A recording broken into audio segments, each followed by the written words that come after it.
আমাদের পাড়ায় সিসিটিভি ক্যামেরার কোনো দরকার নেই, কেন জানেন? কারণ আমাদের কাছে আছে কাকিমা নেটওয়ার্ক। নাসা স্যাটেলাইট ফেল করতে পারে, কিন্তু কাকিমার চোখে ফাঁকি দেওয়া অসম্ভব।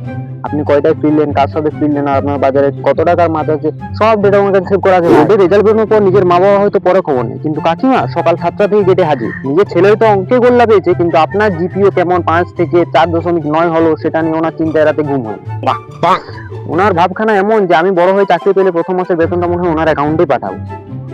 আর কাকিমাদের সুপার পাওয়ার জুম লেন্স, ওনাদের চোখের পাওয়ার অদ্ভুত ভাই। 200 মিটার দূর থেকেও দেখে ফেলবে আপনার সাথে একটা দাগ আছে কিনা, কিন্তু নিজের ছেলে যে গলির মোড়ে দাঁড়িয়ে আড্ডা দিচ্ছে সেটা আমার চোখে পড়ে না। এটাকে বলে সিলেক্টিভ ব্লাইন্ডনেস। নিজের বেলায় ও আড়াল আর অন্যের বেলায় টসলা। আর এদের কাছে ভাই ফালতু সময়ের অভাব নেই। আপনি সব পড়াশোনা শেষ করেছেন কি করেননি, কাকিমা এটা একটা লিস্ট নিয়ে তৈরি ভাই সব সময়। হ্যাঁ রে বাবু, বয়স তো হলো, এবার একটা হিললে কর। আরে কাকিমা, আমার বিয়ের চিন্তা আপনার কেন প্রেসার বেড়ে যাচ্ছে? আমি কি আপনার রেশন কার্ডে ভাগ বসাতে এসেছি? আর ভাই, ওনার কাছে বিয়ের পাত্র পাত্রী এমন সব বায়োডাটা থাকে, মনে হয় ম্যাট্রিমোনিয়াল সাইট গুলো ওনার থেকে ট্রেনিং নিয়েছে।